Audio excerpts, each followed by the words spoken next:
who's in Washington. Davis, what more do you know?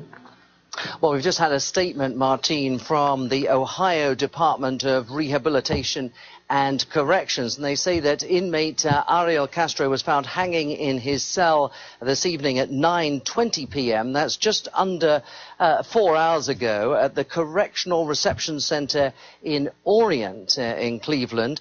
He was housed in protective custody, which means that he was in a cell by himself.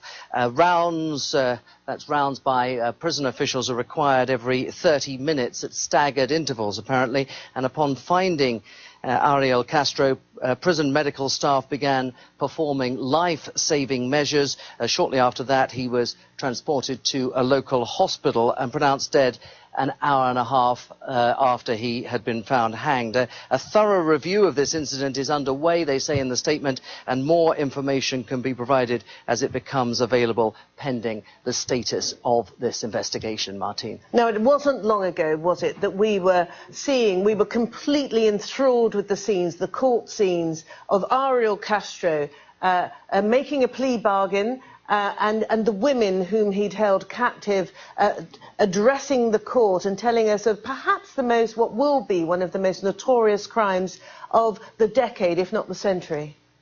Absolutely. This was a man who abducted these three young women, one as young as 14 when she was actually plucked off the street, and kept them in his house about 3 miles away. All this happened within a 3-mile radius.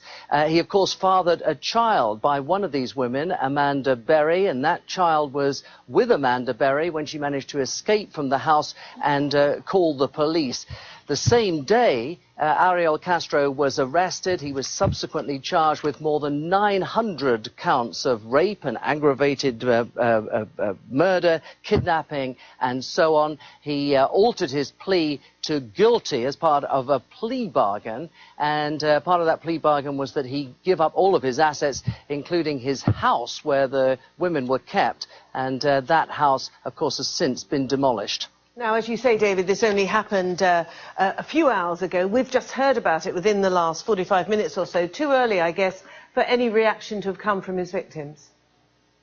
Yes, indeed. It's quite late at night here in the early hours of the morning, in fact, so too early for reaction, but it will be interesting to see what sort of reaction there is when it does come.